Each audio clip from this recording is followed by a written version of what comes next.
Le premier point, c'est par rapport à votre comité. Donc, vous n'avez pas parlé de... Vous êtes combien dans le comité en termes de composition? Et ces différents membres du comité donc, proviennent de quelle catégorie d'acteurs? Ça, c'est le premier aspect. Le deuxième aspect, c'est par rapport à l'exploitation de ces sites. Donc, vous avez cité un certain nombre de produits, de spéculations que vous mettez en valeur en termes d'acquisition des entrants. Donc, comment vous faites pour acquérir ces entrants? Donc, on a vu l'aspect renforcement des capacités à travers le TSM, donc assuré, vous avez beaucoup apprécié. Et l'aspect acquisition des entrants, je voudrais vous comprendre comment vous assurez cela. Le troisième point, dans le discours de l'enfant ce matin, on a entendu qu'il y a une contrainte pendant une certaine période, le jardin se trouve en inondation. C'est vrai, c'est une catastrophe, mais en même temps, on peut percevoir ça aussi comme une opportunité, donc à exploiter, à mettre en valeur. Donc, au-delà de la perspective de faire de la pisciculture, est-ce que vous ne imaginez pas aussi donc, de mettre en place donc, certaines spéculations donc, qui peuvent fonctionner bien en décrue et qui peuvent rentrer aussi dans le cadre de l'alimentation des enfants? Le dernier point sur lequel je voudrais revenir, c'est par rapport à l'aspect conservation. Quand vous produisez, vous récoltez, comment vous assurez la conservation? Parce que j'imagine que ce n'est pas du jour au jour qu'on vient cueillir au niveau du jardin. Donc voilà les quelques premiers points de demande de précision, de classement. Merci. Vous voulez embrayer ou bien il répond et puis vous... Non, je pense que... Il répond. D'accord. Ok. Merci beaucoup pour les questions. Les personnes aussi peuvent parler oui, dans le comité. Oui. Bon. Il y a d'autres. D'accord. Pour la... On va traduire. Ces questions à quoi? Voilà. En français, ils peuvent aller en langue pour renforcer. Bon, pour la première question, c'était comment est composé, de combien de membres est composé le comité. Nous sommes au total 9 dans le comité. Combien de femmes? Il y a 2 femmes. Dans le comité, nous avons premièrement le président du jardin, qui est venu de la communauté. Il y a le... Communauté parents d'élèves. Oui, parents d'élèves. Oui. Donc, il y a le secrétaire qui aussi est venu des parents d'élèves. Il y a le trésorier, sinon la trésorière qui vient de la communauté également. Il y a les membres qui sont la représentante, sinon la responsable des cantines, de la cantine aussi. Et il y a également un autre qui est venu de la communauté également. Et puis, il y a le trésorier adjoint qui est venu de la communauté également. Et pour le bureau de l'APE, il y a aussi un représentant. Donc voilà comment nous avons fait, nous avons composé le bureau. Pour ce qui concerne ce que nous avons en perspective, parce que le fleuve... Toujours sur le comité. Oui. Est-ce l'école? Oui, hameau dans notre village. Et tous ces 4 hameaux sont représentés dans le bureau du comité du jardin. Ok. D'accord. Dans tous ces hameaux-là, vous allez trouver. Maintenant, les intrants. Ok, les intrants, effectivement, comme c'était beaucoup de choses à dire, donc je n'avais pas abordé ce côté, Padma nous a offert dans ce qu'il nous a, les équipements des intrants. Donc ils nous ont donné également, en plus de ce que nous avons reçu, 10 sacs de fientes. Non, 20 sacs de fientes.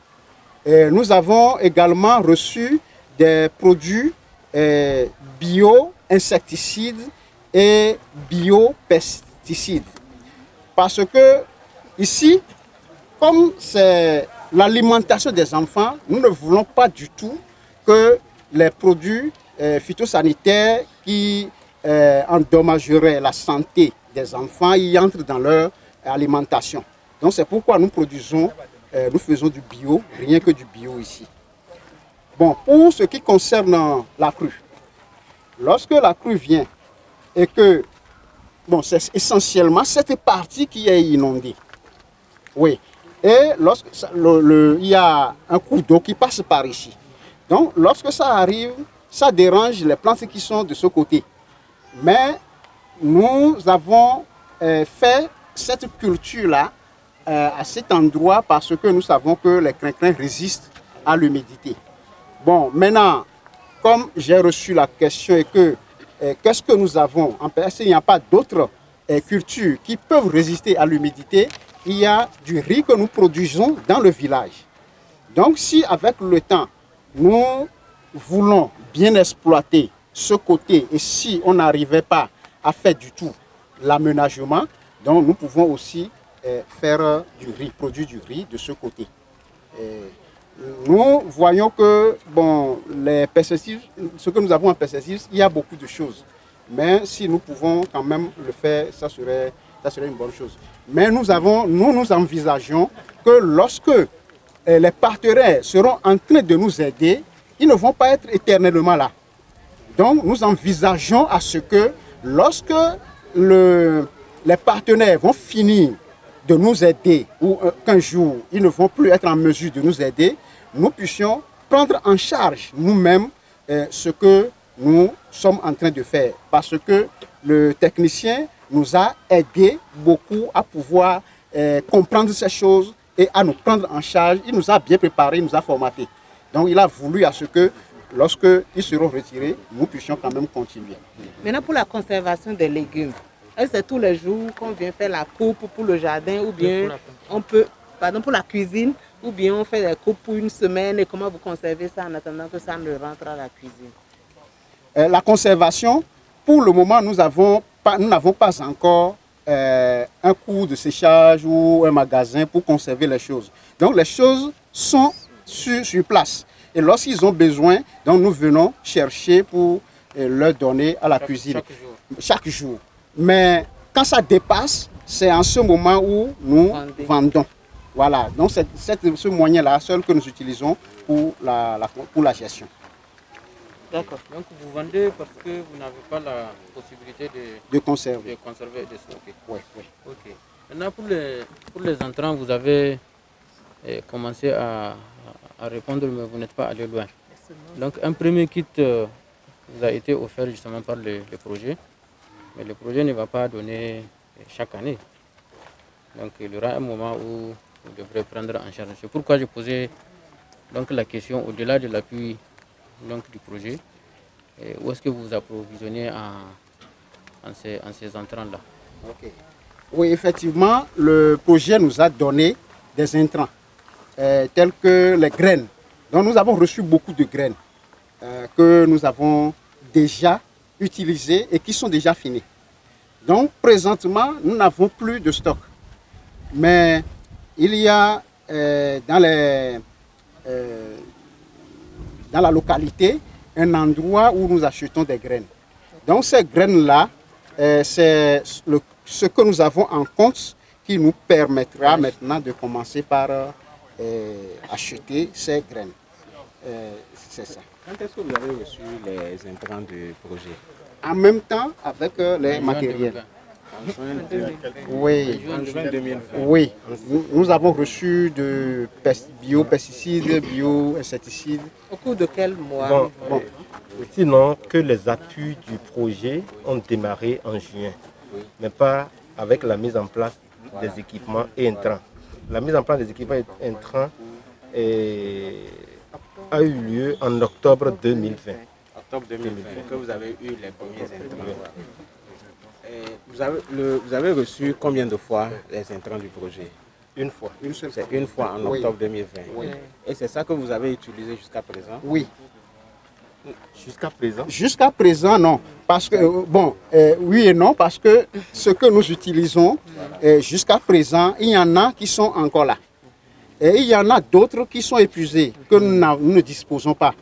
Donc, nous achetons ça pour notre C'est ça besoin. que, en fait, c'est le sens de ta question. Quand ça finit, vous arrivez à acheter.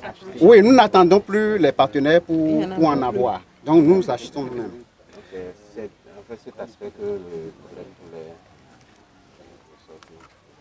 sur, vous avez dit que pour assurer la durabilité, vous envisagez qu'à la fin du projet, vous puissiez reprendre. Mais comment vous vous organisez de manière concrète maintenant pour qu'à la fin du projet, quelles sont les dispositions que vous êtes en train de prendre pour qu'on soit sûr que d'ici 1 an, 2 ans, quand le projet va finir, vous pouvez continuer? Bon, au fait, nous envisageons, c'est pour cette raison que nous avons ouvert un compte. Donc, pour qu'à chaque fois que nous vendions, nous versions cet argent-là dans le compte. Et c'est 1 an que nous venons de faire. Vous avez combien dans le compte maintenant? Actuellement, nous avons 23 000, dont 5 000 pour ouverture de compte. Voilà. Donc, nous, cette année, nous n'avons pas encore vendu. Donc, lorsque nous allons vendre pour cette année, nous aurons beaucoup d'argent également que nous allons verser dans le compte. Et après cela, s'il y a lieu, lorsque les partenaires vont se retirer, s'il y a lieu de chercher un autre terrain en dehors d'ici, nous allons produire du maïs et tout ce dont nous avons besoin pour la cuisine. Comment le jardin fonctionne pendant les vacances? Parce qu'on était en vacances, on a repris seulement mi-septembre. Pendant ce temps, les activités du jardin sont aux arrêts ou bien le comité continue de venir travailler? Et si oui, ce qui est produit entre-temps, c'est à quoi? Bon, au fait, dans les vacances, le jardin ne devrait pas être laissé comme ça. Bon, c'est la première année, c'est pratiquement la première vacance que nous avons expérimenté. Ça a coïncidé avec la crue du fleuve Mono. Donc, l'accès ici était un peu difficile au départ. Donc, sinon, il y avait un peu de montée que nous allons continuer à exploiter. Mais lorsque l'eau s'est retirée, donc nous avons commencé par travailler pour pouvoir continuer par installer les choses. Mais ce que nous envisageons, s'il y a encore d'autres vacances qui viennent et qu'il y a la crue également, nous allons continuer, n'est-ce pas, à mettre, parce que nous avons fait l'expérience et nous savons déjà là où l'eau ne vient pas. Donc nous allons cibler ces endroits-là et nous allons mettre les cultures en place dans les vacances afin que nous ne soyons pas surpris comme on vient de le vivre actuellement. Maintenant, est-ce qu'il y a possibilité d'extension de l'espace? Et l'espace ici appartient toujours à l'école ou elle a été renforcée par la communauté? Dites-nous un peu. Directeur, nous avons besoin du directeur. Ok. Directeur, nous avons besoin de vous.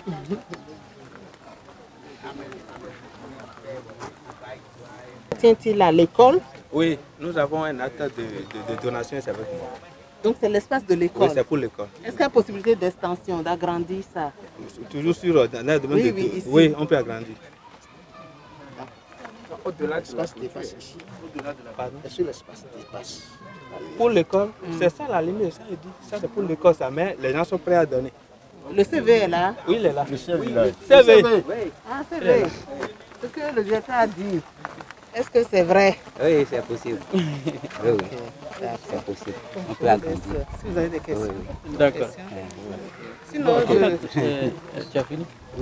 Il y a toujours sur le fonctionnement du comité. Vous avez dit dans le comité, il y a 3 groupes qui se partagent les jours. Un groupe lundi, un groupe mardi, un groupe mercredi et puis un groupe vendredi. Et la communauté aussi s'organise pour aider le groupe du jour. comment cette organisation-là se fait de manière concrète? Et comment vous assurez la participation équitable de la communauté? Ok. Bon, pour répondre à cette question, c'est que les parents d'élèves, ce que vous voyez ici, tous les parents d'élèves étaient venus mettre la main à la pâte. Comment est-ce que nous nous organisons? Le directeur nous a filé qu'il y a un vendredi par mois qu'on leur donne pour que les enfants mettent la cour de l'école au propre. La soirée, voilà, la soirée des derniers vendredis du mois. Donc le directeur profite de ce jour-là, au moment indiqué, pour renvoyer les enfants vers les parents et les obliger à venir ensemble avec ces enfants-là. Et lorsque les parents viennent, il y a déjà la roue à notre disposition que nous leur remettons. Et eux tous, ils travaillent. En dehors de ça, il y a d'autres parents d'élèves qui ont la volonté que nous connaissons. Donc nous arrivons de bouche à oreille les toucher à l'avance. Et ceux-là sont prêts pour pouvoir aider dans le jardin. Donc ceux-là, sur ce plan, nous n'avons pas de difficulté pour mobiliser les parents à venir travailler dans le jardin.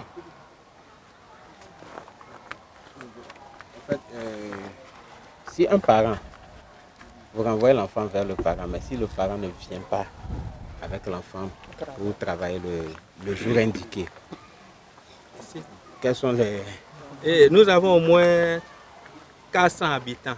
Maintenant, sur les 400, si on dit le lundi, on doit travailler, ce qui est sûr, on aura au moins un tiers. Par exemple, si je ne viens pas ce lundi, le mercredi, je dois arriver forcément. Donc c'est comme ça qu'on fonctionne. Il y a des jours de rattrapage. C'est ça, justement. Oui, mais en fait, est-ce que vous avez un moyen pour vous assurer que tout le monde s'implique? Oui, c'est ça. Ou bien c'est les mêmes personnes qui... Non. C'est de façon rotative.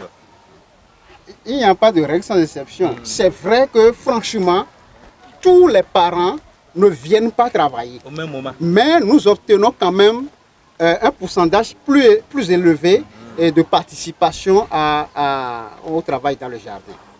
Donc c'est ce que nous faisons. Mais tous les parents, sans exception, non, il n'y a pas encore ça chez nous.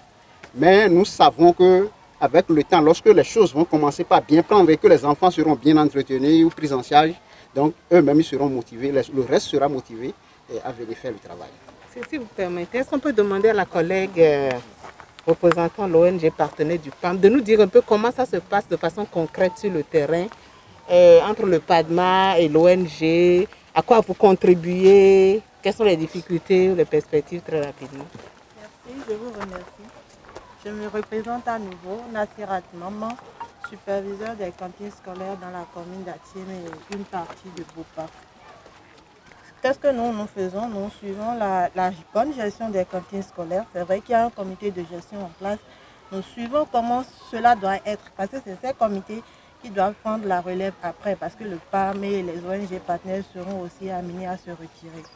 Donc la bonne gestion des cantines passe déjà par la qualité des vivres déjà, et puis les différents prélèvements selon les rations, selon aussi l'effectif présent.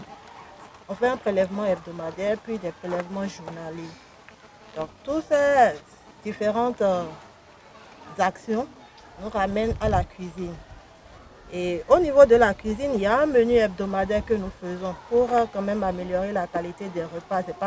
C'est vrai que le panier alimentaire est constitué de maïs, du riz, des légumineuses, de l'huile à la vitamine A et D et du sel iodé. Mais tout ceci, on doit concocter cela pour que l'assiette de l'élève soit équilibrée. Et quand on parle de l'équilibre de l'alimentation, nous avons aussi le jardin qui doit être vert, qui doit accompagner ce panier alimentaire. Comment ça se passe? Le menu alimentaire est établi par les comités de gestion des cantines scolaires et ces derniers expriment leurs besoins, quitte à le comité de jardin puisse leur fournir ces différents légumes. Bon, on varie les différents légumes. Peut-être aujourd'hui c'est la pâte de sauce avec sauce crin-crin. Le lendemain, c'est la sauce de légumes, etc., juste toujours pour améliorer la qualité des repas. Donc, dès que le besoin s'exprime, parce que c'est un menu qui est fait hebdomadairement à l'avance. Donc, chaque différent comité connaît déjà à l'avance le menu de la semaine. Et le souhait est fait. Donc, le comité de jardin, en fonction de ça, font la coupe. Parce qu'on n'a pas une unité de conservation et autres. Donc, font la coupe directement au sein du jardin pour approvisionner la cantine en tomates, en piments, en légumes. Des fois, quand les arbres fruitiers nous donnent un peu de fruits, nous essayons quand même de renforcer la qualité de ce repas pour les gens. Oui, il y a un élément peut-être sur lequel il faut insister un peu, c'est comment vous collaborez avec le collègue sur le terrain. Est-ce que vous participez aux activités du jardin? Comment de façon... Par rapport aux activités, c'est vrai qu'il y a un comité mis en place, mais le médiateur vraiment vient suivre. Parce que la qualité de repas aussi, le jardin, il fait partie, contribue même énormément. Donc, vient quand même s'assurer réellement si les cultures sont arrosées, est-ce qu'il n'y a pas de mauvaises herbes. On amène les enfants aussi à participer parce que ça fait partie de l'apprentissage. Donc, désherber, arroser par moment.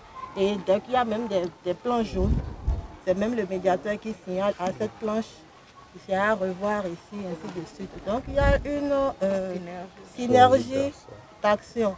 Et il y a aussi notre coordinateur et notre représentant qui tout le temps... Vous avez gravé en échelon, vous êtes devenu coordonnateur. Oui, coordinateur, c'est vraiment le social est menacé. Donc c'est parce qu'il est tout le temps avec nous, tout le temps, dès qu'on a...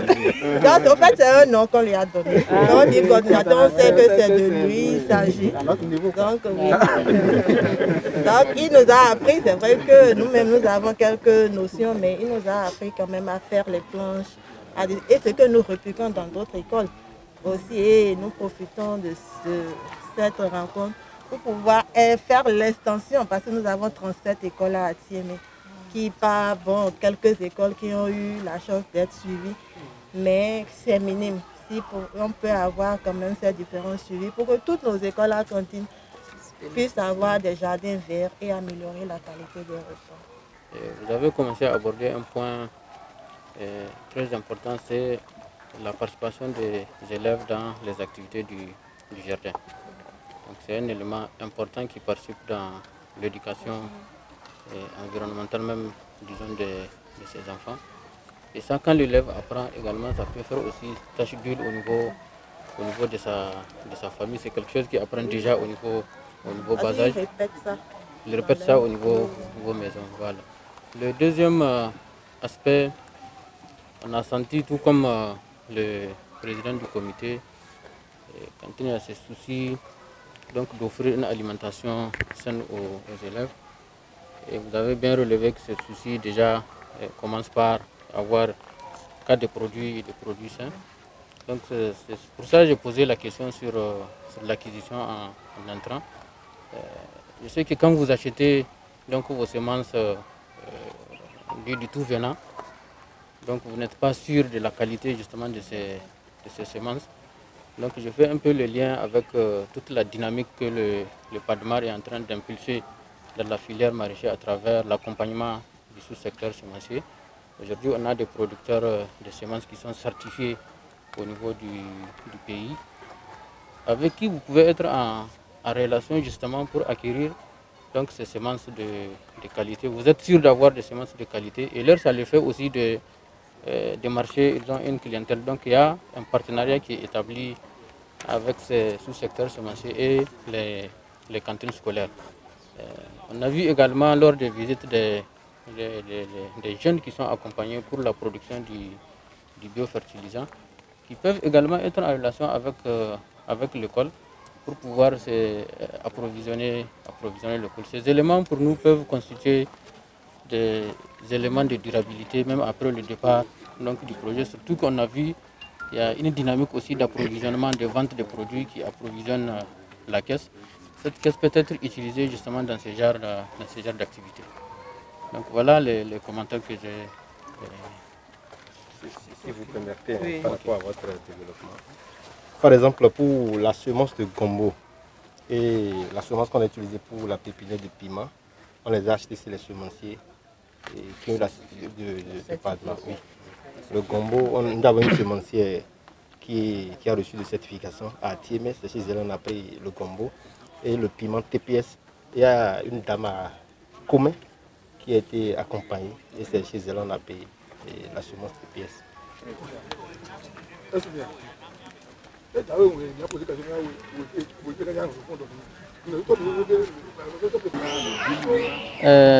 Je remercie en tout cas à nouveau toute la communauté pour l'accueil, la qualité de l'organisation.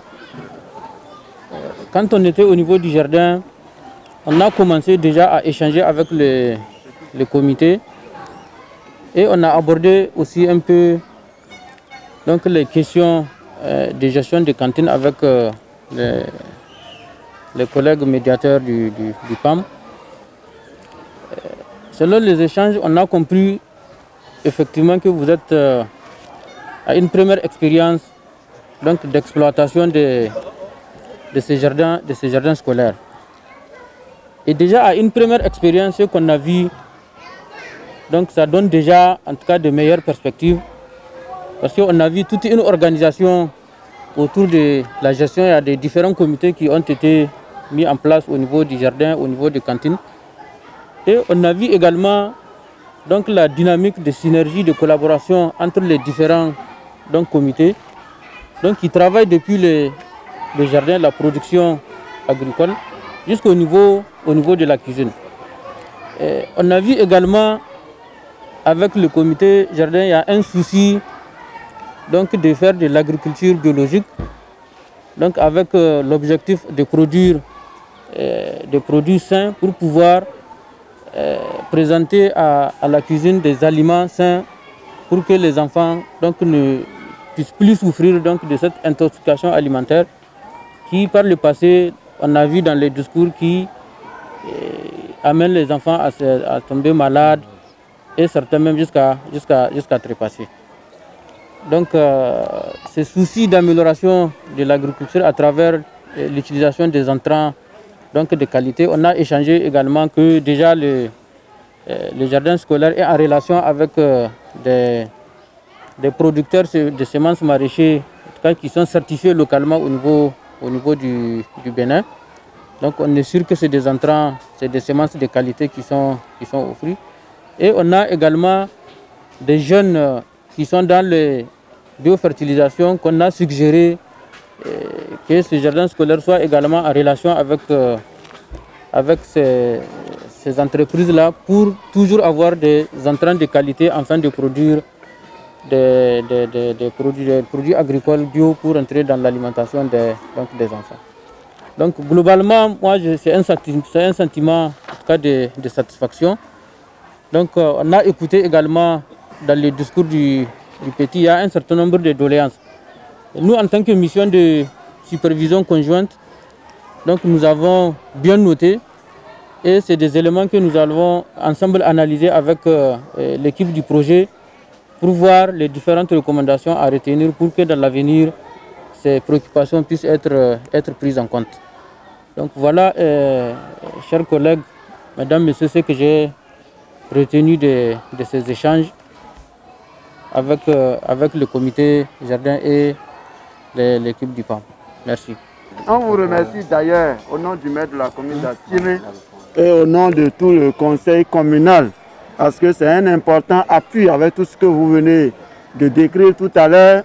Ça veut dire que la communauté d'Adjové a encore beaucoup de choses en arrière et nous savons que d'ici 6 mois, les travaux vont démarrer. Vous tous, vous allez déjà écouter. Ça voudra dire tout simplement qu'il faut mobiliser. Ok. Ok. Donc, je vous remercie infiniment pour tout ce que vous avez annoncé. Et on espère bien que d'ici là, que les perspectives soient également des choses annoncées qui viennent dans les 6 mois que vous avez prévus.